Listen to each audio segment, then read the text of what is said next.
Hello guys, কেমন আছেন আপনারা সবাই? আশা করি আপনারা সবাই ভালো আছেন। আজকে আমরা গল্প শুনবে অ্যাম্বুলেন্স রহস্য ৪ নাম্বার পর। যাই হোক, দেরি না করে চলেন আমরা অ্যাম্বুলেন্স রহস্য ৪ নাম্বার পর্বটা শুনে আছি। লাউড স্পিকার থাকায় রিয়াজের ভাবিও কথাটা শুনে ফেলে। আর কি, শুরু হয় কান্নাকাটি। কি ভাবছেন শেষ? না না, ঘটনা মাত্র শুরু। কিছুক্ষণ কান্নাকাটি শেষে রিয়াজের ভাবি বোরকা পরে নেন। তখনও তিনি কেঁদে যাচ্ছেন। রিয়াজ বসা থেকে উঠে একটা প্যান্ট আর গেঞ্জি পরে নেয়। পরনের এই প্যান্ট ধুলাবালিতে ভরা। আজ ৫ বছর হচ্ছে এই প্যান্টে রং উঠে প্রায় জলসে যাও। আর যে গেঞ্জি গায়ে দিল, এটি ফুটপাত থেকে ৪০০ টাকা দিয়ে কেনা। গায়ের সাইজে তো ফিট না, বাচ্চাদের গেঞ্জির মতো। অতএব বুঝেছেন, দরিদ্রতার সীমা পেরিয়ে গেছে এরা। বিছানা থেকে নিজের বাটন ফোনটা বাম পকেটে নিতেই ফোন ঠুস করে পায়ের কাছে চলে আসে। রিয়াজ আবার ফোনটা নিয়ে ডান পকেটে ঢুকা, মূলত বাম পকেট ছেঁড়া। রিয়াজ তার ভাবি আর ৬ বছরের ভাতিজিকে নিয়ে রওনা করে পঞ্চগড় হসপিটালে। বড় ভাই কাজে যাবার আগে ৫০০ টাকা দিয়ে গিয়েছিল বাজার করার জন্য। যদিও এই যুগে ৫০০ টাকার বাজার কিছু না, কিন্তু এই ৫০০ টাকার বাজারে তাদের ৪-৫ দিন চলে। বাজার তো করা হয়নি, তা দিয়েই রওনা করা হয়েছে।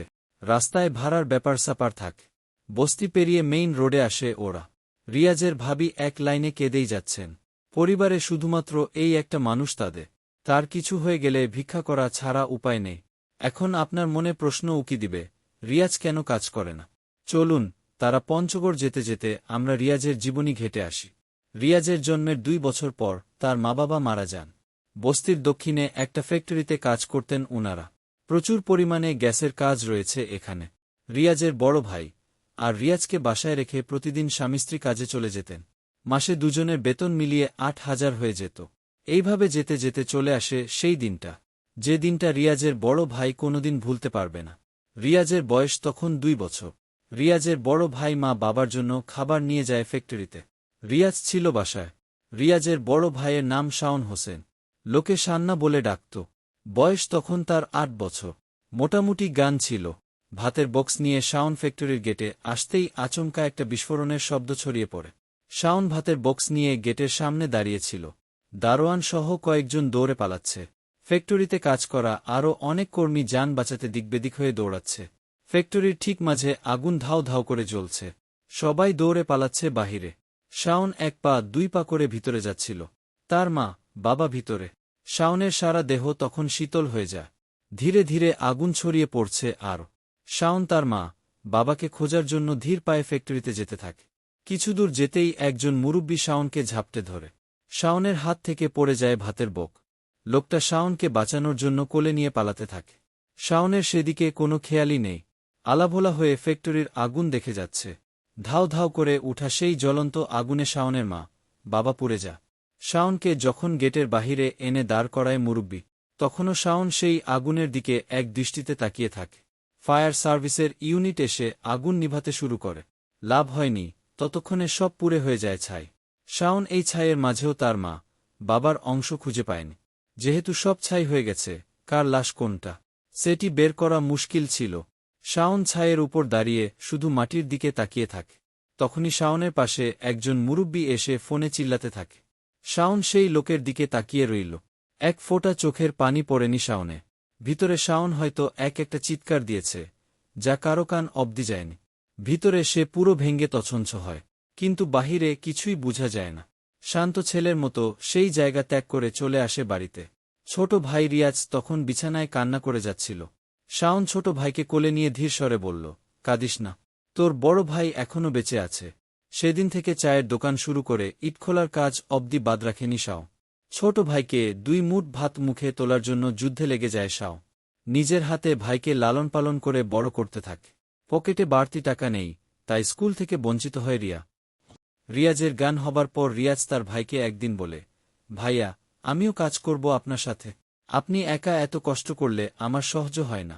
সেদিন এই কথাটা শুনে শাওন নিজেকে এত লাকি মনে করেছে, যা মুখে বলার ভাষায় নেই। ছোট ভাই তার শ্রমকে উপলব্ধি করেছে, এর চেয়ে বড় আর কি। শাওন দেয়নি রিয়াজকে কাজ করতে। অনেক অনেক টাকা না থাকায় হয়তো কোনোদিন রেস্টুরেন্টে নিতে পারেন, না পেরেছে কোনোদিন দামি জামা কিনে দিতে, আর না পারল স্কুল কলেজে পড়াতে, কিন্তু কোনোদিন ভাতের কষ্টটা দেয়নি।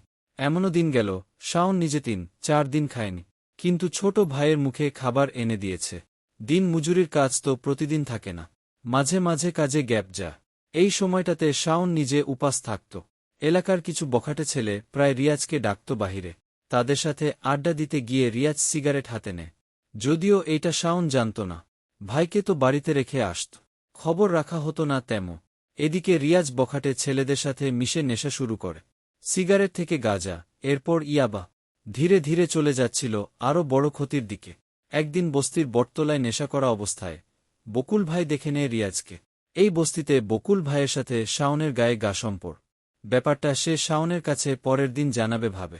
পরের দিন যখন শাওন কাজে আসে, তখন বকুল ভাই শাওনকে বলে, আজ তোর ভাইডারে দেখলাম নেশা করতেছে, আমগো পলাশ আর সিয়াইমার লগে। এমনে চললে তো রিয়াজও বখাটে হইয়া যাইব ওগো মতো। শাওন কথাটা শুনে নিরাশ হয়ে যায়। বকুল ভাই আবার বলে, আমার এক পরিচিত লোক আছে।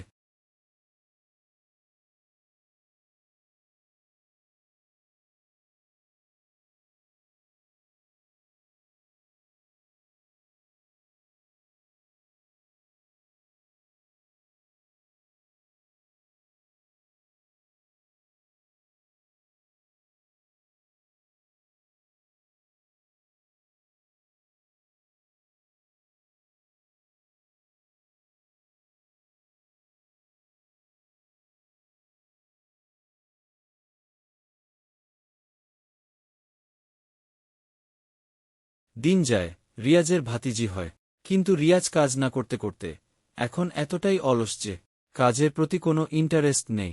প্রাপ্ত বয়স হবার পর শাওন রিয়াজকে ড্রাইভিং শিখা, ট্রাকেও তুলে দেয়। কিন্তু 2-3 দিনের মাথায় রিয়াজ বাসায় এসে আর যায় না। কাজ নাকি তার ভালো লাগে না, শিক্ষাগত যোগ্যতাও নেই যে কোনো চাকরিতে দিবে। শাওন বুঝে, আদর করতে করতে অলস বানিয়ে ফেলছে, তাই উপায় না পেয়ে নিজেই খাটতে শুরু করে। শাওনের বাচ্চার যখন 1 বছর, তখন শাওন ট্রাক ছেড়ে অ্যাম্বুলেন্স ধরে। বেতন মাসে 2-1 হাজার, যেটা শাওনের জন্য অনেক। পরিবার অনাহারে ভোগেনি, টেনেটুনে সংসার চলত। অ্যাম্বুলেন্স চাকরির আজ 5 বছর। এখন শাওনের সাথে কি হল তা তো পূর্বে জেনেই এসেছেন। রিয়াজ আর তার ভাবিও পঞ্চগড় এসে গেছে। চলুন বর্তমানে ফিরে যাই। সবাই হসপিটাল এসে খোঁজ নেয় শাওনে। ইখোতে ভর্তি শাওন। রিয়াজ আর তার ভাবি ছুটে যায় ইখোতে, এবং রুমে প্রবেশ করতেই তারা যা দেখে তা ছিল ভয়াবহ। শাওনের সারা দেহে ব্যান্ডে, চেহারা চেনা যাচ্ছে না, মুখে অসংখ্য নখের দাগ, পা দুইটাতেই ব্যান্ডেজ করে ঝুলিয়ে রাখা হয়েছে। এক কথায় বলতে গেলে চোখ দুটি নাড়ানো ছাড়া শাওনের দেহের কোনো অঙ্গ কাজ করছে না। রিয়াজের ভাবি দৌড়ে এসে শাওনকে জড়িয়ে ধরে আর কান্না জুড়ে দেয়। নার্স এসে রিয়াজের ভাবিকে শান্ত করা। তখনই পেছন থেকে একটা লোক এসে রিয়াজের ভাবিকে বলল, নমস্কার দিদি। রিয়াজ পিছন ঘুরে তাকিয়ে দেখে একজন হিন্দু ব্যক্তি প্রবেশ করেছে। তিনি একটু সামনে এগিয়ে আসতে আসতে বলল, দিদি, আমার নাম নিমাই চন্দ্র দেবনাথ। আপনার স্বামী রক্তাক্ত অবস্থায় আমাদের বাড়িতে আসে। সাথে যারা ছিল সবাই ছিল রক্তাক্ত। আমরা সবাই এনাদের লোকাল ডাক্তার দেখাই আগে। ডাক্তার বলে শরীরের অবস্থা মারাত্মক, তাই হসপিটালে আনতে। ডাক্তারের কথায় আমরা তখনই উনাদের নিয়ে বের হই, কিন্তু বুঝিনি এইরকম কিছু ঘটবে আমাদের সাথে। এতটুকু শুনে রিয়াজের ভাবি নিমাই চন্দ্রের দিকে অবাক দৃষ্টিতে তাকা। লোকটার কথার মধ্যে একটা ভয় দেখা যাচ্ছিল। লোকটা আবার বলতে শুরু করে, বাড়ি থেকে বেরিয়ে যখন রাস্তায় আসি, তখন আমাদের পরিচিত কয়েকজন সিএনজি ড্রাইভার আসে। গাড়িতে উঠিয়ে আমরা সহ হসপিটাল রওনা করেছিলাম, কিন্তু অর্ধেক রাস্তায় আসতেই দেখি আমাদের গাড়ির সামনে বিশাল দেহের একজন লোক দাঁড়িয়ে আছে। উনার মাথাটা যেন আকাশ ছুঁয়ে গেছে। ভয়ে সিএনজির ড্রাইভার গাড়ি থামিয়ে ফেলে। আমরাও ভয়ে দিকবেদিক হয়ে গাড়ি থেকে নেমে দৌড় দিছিলাম। পিছনে এসে এলাকার আরও কিছু মানুষ নিয়ে ছুটে যাই গাড়ির দিকে, কিন্তু তখন ওই অশুভ শক্তিকে দেখিনি আমরা। ভেবেছি সব ঠিক হয়ে গেছে, তবে ভুল ছিলাম। গাড়িতে এসে দেখি আপনার স্বামী সহ বাকি যারা ছিল সবার পা বেঁকে আছে, আর চেহারাতে অনেক আঘাত। বুঝতে বাকি রয়নি এসব কে করেছে। ততক্ষণে হয়ে যায় সকাল। এরপর আমরা আপনার স্বামীকে ভর্তি করাই এখানে। এখন আমার বিদায় নেওয়ার সময়। নমস্কার দিদি। কথাটা বলে যখন লোকটা চলে যাবে, তখনই রিয়াজ লোকটার কাছে গিয়ে ধন্যবাদ জানা। লোকটা মুচকি হেসে বলে, না না দাদা, এসব কি বলছেন? আমরা হিন্দু, আপনারা মুসলিম। সেটি আমাদের ধর্মানুসারী হিসেবে, কিন্তু আমরা সবাই তো মানুষ।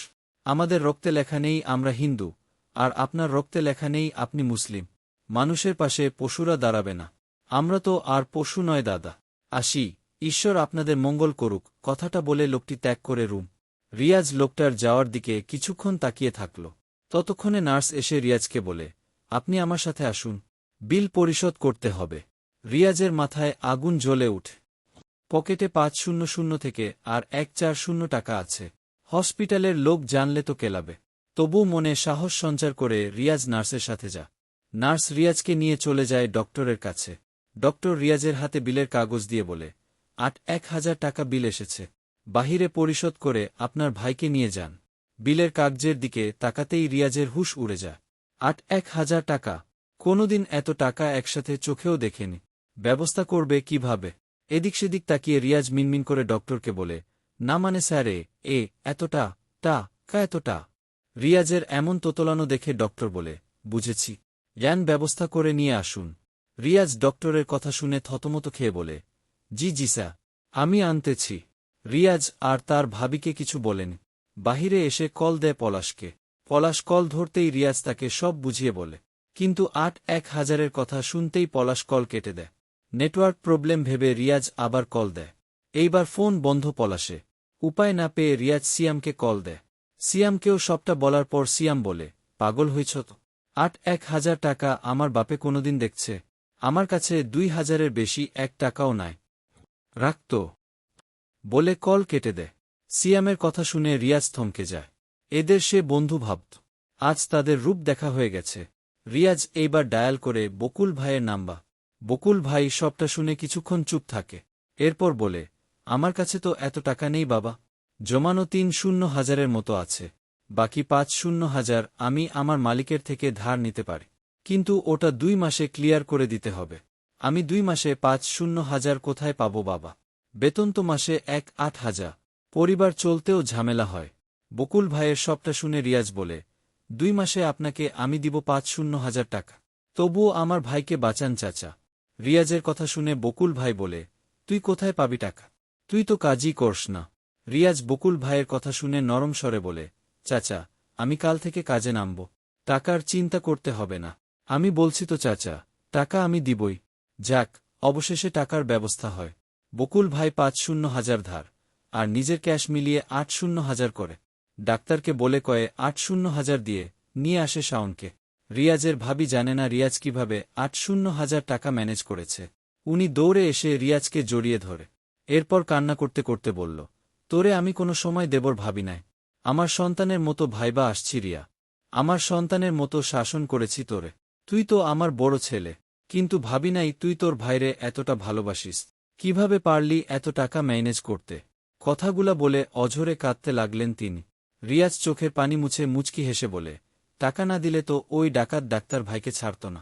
ব্যবস্থা করতেই হয়েছে। আর ওটা ম্যানেজ না ভাষাটা তো শিখো ভাবি। রিয়াজের কথা শুনে বকুল ভাই সহ সবাই হাসতে লাগলে। পরবর্তী পর্ব পেতে ভূতের গল্প ও ভূতের পিক পেজটা ফলো করে আমার সাথেই থাকুন।